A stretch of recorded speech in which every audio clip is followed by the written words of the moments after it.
ಎಲ್ಲರಿಗೂ ನಮಸ್ಕಾರ ಸ್ನೇಹಿತರೆ.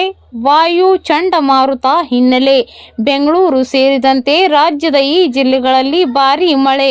ರಾಜ್ಯದಲ್ಲಿ ಈಗಾಗಲೇ ಉತ್ತರ ಕರ್ನಾಟಕದಲ್ಲಿ ಬಿಸಿಲಿನ ತಾಪಮಾನ ಭಾರೀ ಏರಿಕೆ ಕಂಡಿದ್ದು, ಇನ್ನು ಕೆಲವು ಜಿಲ್ಲೆಗಳಲ್ಲಿ ಅಲ್ಲಲ್ಲಿ ಮಳೆ ಆಗುತ್ತಿದೆ.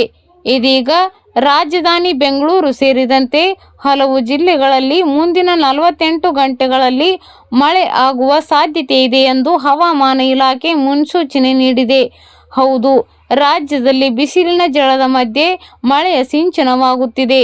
ದಕ್ಷಿಣ ಒಳನಾಡಿನಲ್ಲಿ 5 ಜಿಲ್ಲೆಗಳಲ್ಲಿ ಮುಂದಿನ 48 ಗಂಟೆಗಳಲ್ಲಿ ಮಳೆ ಸುರಿಯಲಿದೆ.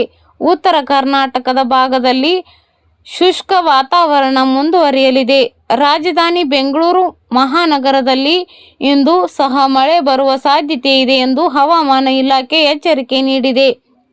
ಅರಬ್ಬಿ ಸಮುದ್ರದ ಕೇರಳದ ಆಗ್ನೇಯ ಕರಾವಳಿ ಹೊಂದಿಕೊಂಡಂತೆ ಲಕ್ಷದ್ವೀಪದಲ್ಲಿ 1.5 ಕಿಲೋಮೀಟರ್ ಎತ್ತರದಲ್ಲಿ ಹಾಗೂ ಕೊಮೊರಿಯನ್ ಪ್ರದೇಶದ ಮೇಲ್ಭಾಗದಲ್ಲಿ ಸುಮಾರು 5.8 ಕಿಲೋಮೀಟರ್ ಎತ್ತರದಲ್ಲಿ ಮೇಲ್ಮೈ ಸುಳಿಗಾಳಿ ಎದ್ದಿದೆ.